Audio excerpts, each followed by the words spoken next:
So anyway, thank you. Once again, I'm Brian Thacker. I do yoga. I appreciate the opportunity to come and speak with you all about meditation and my experience with yoga. Thank you, Archana. Yoga is something that has really been very beneficial to my life, and I appreciate it. And when I teach, I try to share a little bit about what I've been given from yoga. It's a great opportunity to spend time with others and community. So thank you all very much. I did grow up here in North Carolina, and yoga is kind of a new thing here. We didn't do yoga when I was growing up. A lot of your families encourage you to do yoga, but in my family I tell them I'm doing yoga and they say, well, what are you doing? But anyway, yoga is a lot of different things to a lot of different people. I love it, and so I turn the focus on the inside, and so I make sure that when I do yoga, it doesn't matter what anybody else thinks. It doesn't matter what my parents think or what my friends think. I do it because it's beneficial to me, and I believe in it. So with that said, what is yoga, right? Yoga is a lot of different things to a lot of different people. Is it exercise? Is it a religion? Okay, well, some people think it is exercise. I just did a practice this morning where we did handstands and things like that, and that is one aspect of yoga. Is it a religion?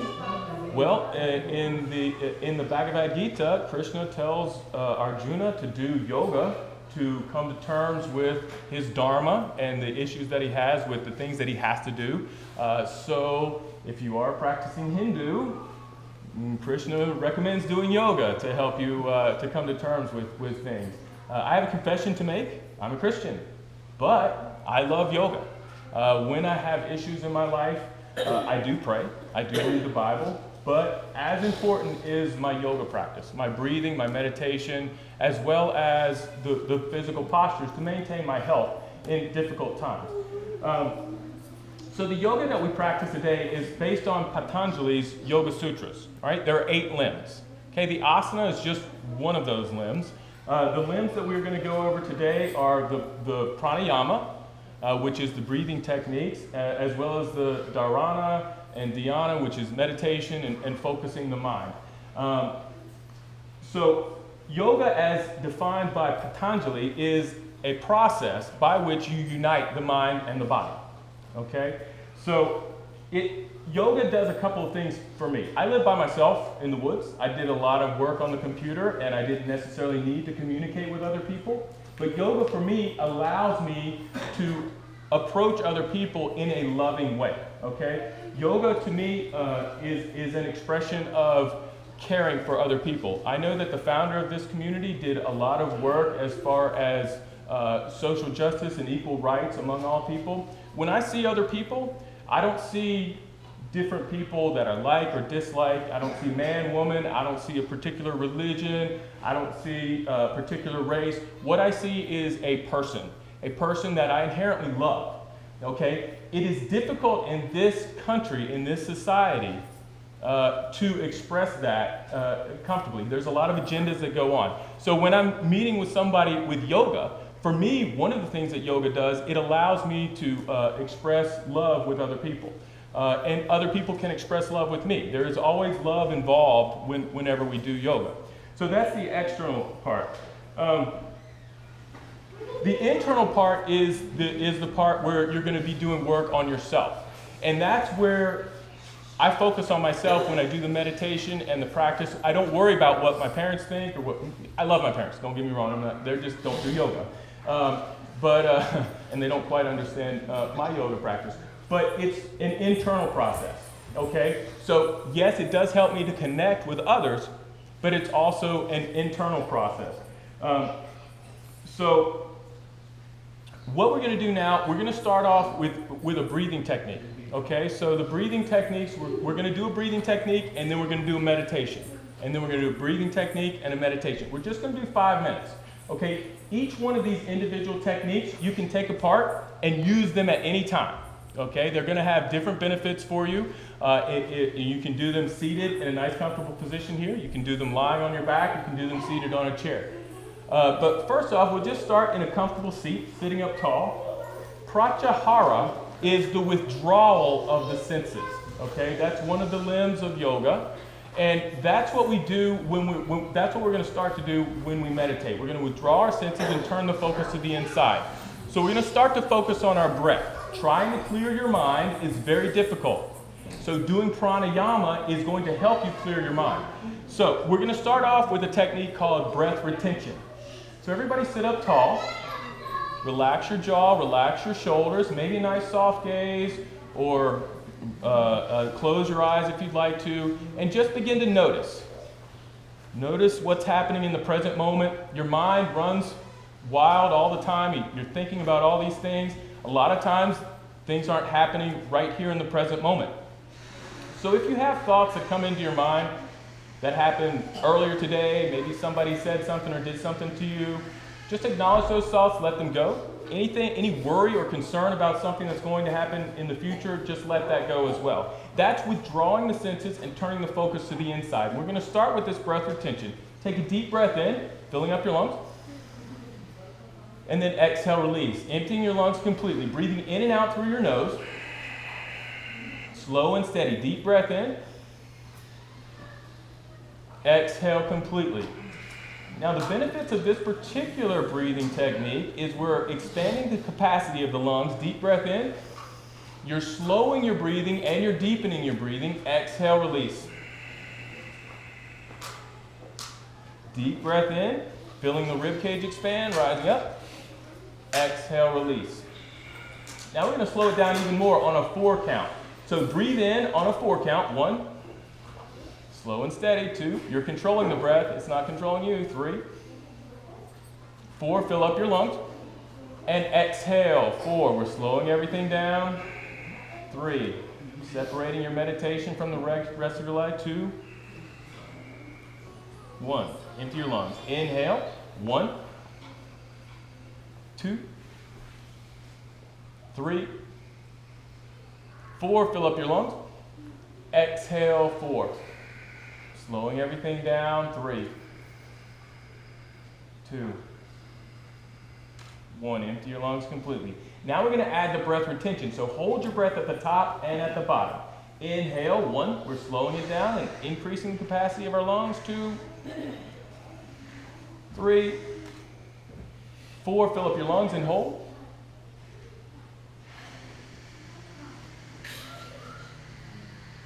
Exhale. 4. 3. Slow and steady. Control. 2.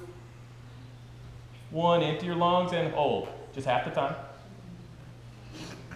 Inhale. Last time. 1. 2. 3. 4. Fill up your lungs and hold.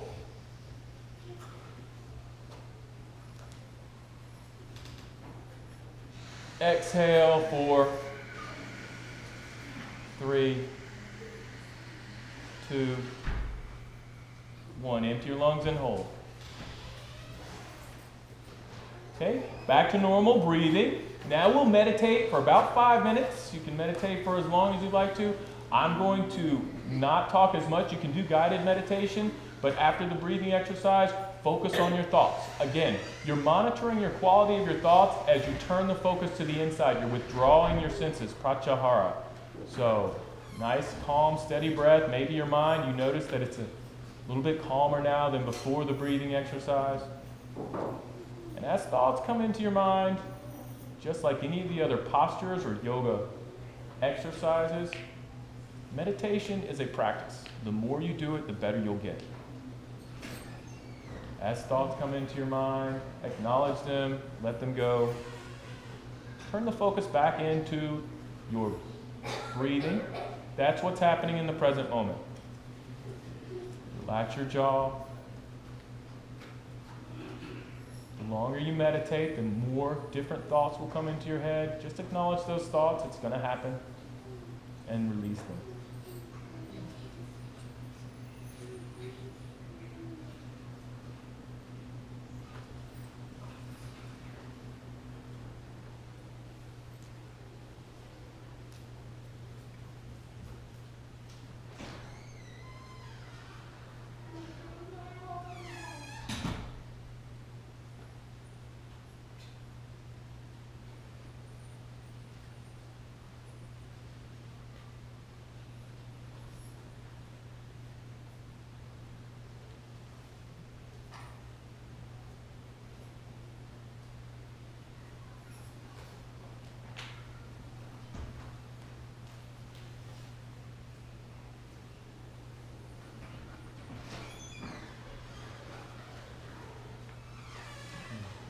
no judgment of the thoughts that you have. It's not good or bad. It's just an awareness.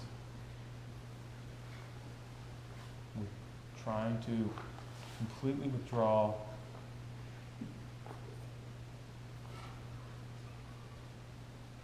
Pranayama.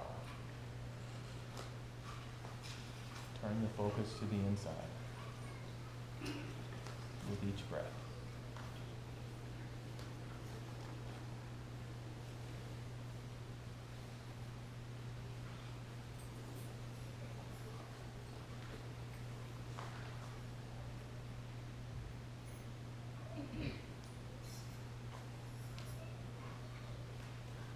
You may find that the longer you stay in one position, you may have to make some adjustments. Just be aware of that. All this stuff is happening inside, in the present moment. That's the key, staying present.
Go ahead and blink your eyes open, deepen your breath a little bit. How did it go? We like to find ourselves in a very quiet space all the time, and that will make it easier. Of course, if there's distractions going around, the beauty about meditation and withdrawing from your senses is no matter what's happening around you, you can always find that peace that you bring along with you inside. And that's the process of yoga, meditation. It brings peace in the midst of chaos. So hopefully there's not chaos, but this is life. You know, we have things that happen to us, and yoga will help you to cope with it. So that was the first one. Pratyahara is withdrawing from the senses. Okay, that is one of the 8 limbs of yoga as defined by Patanjali. The next one is dharana. Okay, and dharana is focusing on one point. Okay, so once you've withdrawn your senses, okay, you're not worried about all this stuff that's happening out there, you're focusing your mind on the present and on the inside, then you begin to focus on one point, one object, okay? And it can be a flame, it can be a flower, it can be a chant like Om, okay? It can be a concept like love. All of these things are just tools designed to focus your mind. As your mind begins to wander, just like before, when our mind wandered, we tried to bring it back to our breath. Okay? Now we're trying to bring our mind back to a steady point. Okay? We're going to start off, again, before you do meditation, it's always good to do a little bit of a breathing exercise. There's thousands of them. These are just a few of them that I'm going to do. Is Nadi Shodhana, is alternate nostril breathing, is a really good one that I do. It has a lot of different benefits. It's going to balance the hemispheres of the brain. We breathe in and out of our nose all day long, but a lot of times we favor one nostril over the other, and we don't get air into the sides of our brain evenly. So this process is going to help you do that. So it also balances the parasympathetic and the sympathetic nervous system, your rest and digest, or fight and flight. And again, it allows you to stay present. So before we get to this where we focus on a point, we're going to do this alternate nostril breathing. So lift your right hand. Okay. And then you can bring your two peace fingers up to the forehead, to your third eye center.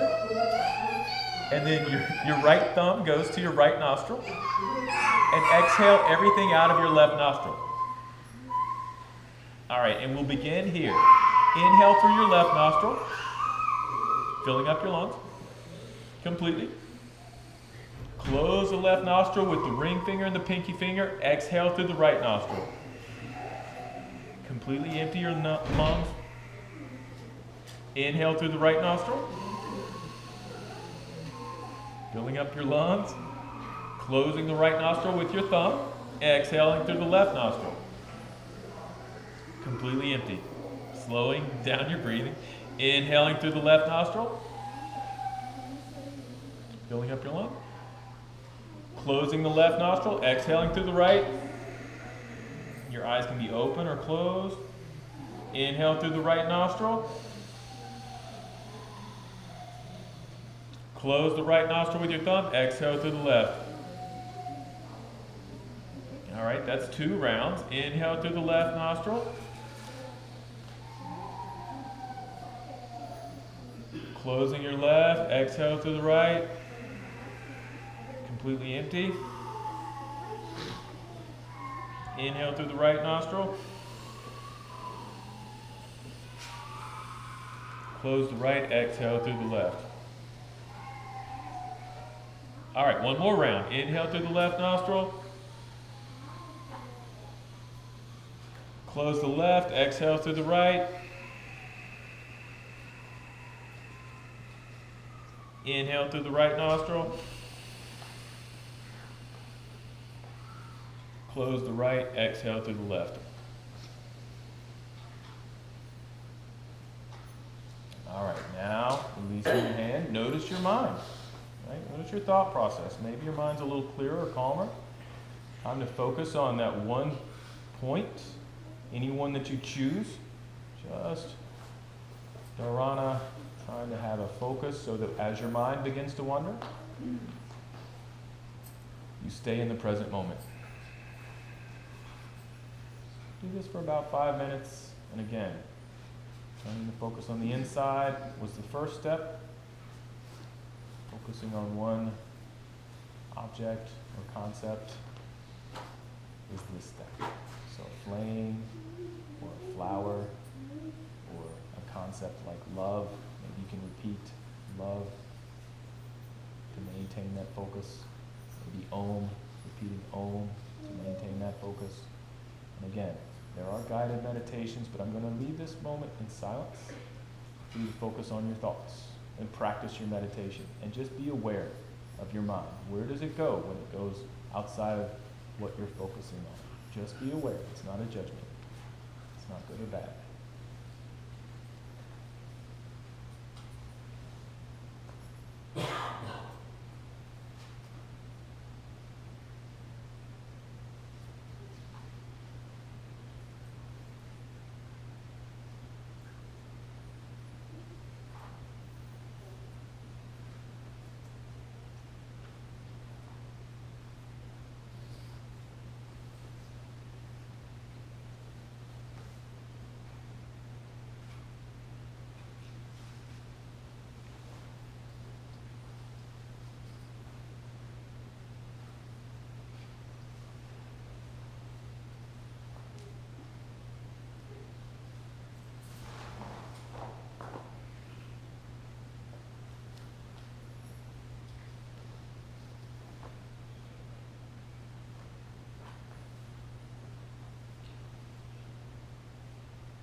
more moments in this phase of our meditation practice this evening.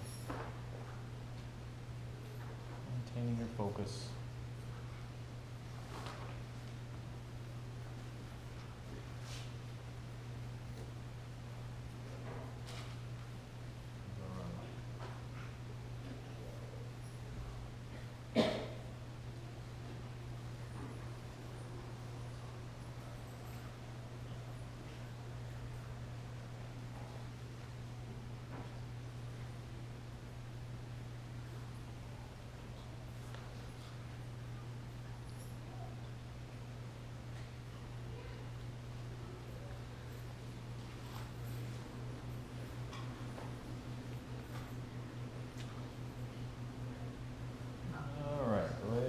Your eyes open. Notice how you feel. How is your mind, right? I mean, all this stuff is going on around you, right? Maybe you were able to focus a little bit more, focus on that one point. And again, it's not going to change your life. You know, you're not going to, there's some people that think, well, it's going to make you happy and wonderful, it's going to solve all your problems. No. You're still going to have the same problems, but it's going to help you to deal with stuff that comes up. It's going to help you to be more authentic about yourself and what your needs are and what your dharma is, what your purpose is. And then maybe it'll allow you to go into a better direction or make better decisions and just deal with the decisions and the issues that come up in life. So we've got one final thing that we're going to do is we're going to set up this last dhyana is actual meditation. It's one of the other limbs of yoga is dhyana. And we're going to set this one up with Kapalabhati breathing. So you may be familiar with this. All these breathing techniques, I've been doing them for years, but the first time that I saw them, I thought the guy was kidding me and joking me. But I do them and I teach them because it does something. Now, I'm not sure all of the technical details and specs, but I know that yoga will change you, okay? You do yoga and you're going to be different, okay? If you do the asanas, you'll be stronger, you'll be more flexible. If you do the meditation, you'll be calmer and more peaceful, even in very stressful situations. So Kapalabhati breathing, I'm not making any of this up. Y'all probably know that. So some people think that I do, right? But I'm not that smart. So I just do what I'm taught. So Kapalabhati breathing is exhaling. It's constant exhaling, all right? Instead of breathing through your lungs, like through the rib cage lungs, we're breathing with our abdomen, okay, and our belly. And this is a really great practice. It does a lot of good things. It's actually if any of y'all have ever done hot yoga, the Bikram yoga, it's the thing that they do at the very end. But what it does, it clears out the dead air that's deep inside of your lungs, and it allows you to breathe a little bit deeper. It aids in digestion, and it also strengthens the abs, right? If you don't like doing sit-ups and you want to have a nice abs, then you can do this. It helps prevent aging, right? So it eliminates wrinkles. So how much money are you spending on these creams and anti-aging things? Some of y'all don't have to worry about that yet. Some of us need a little bit more. So it's hard to describe what it is as opposed to just demonstrating what the Kapalabhati breathing is. I don't know, maybe y'all have cats. I used to have a cat, and it's almost like what the cat looks like when it's coughing up a hairball. So I just made that one up. But it's true. All right, so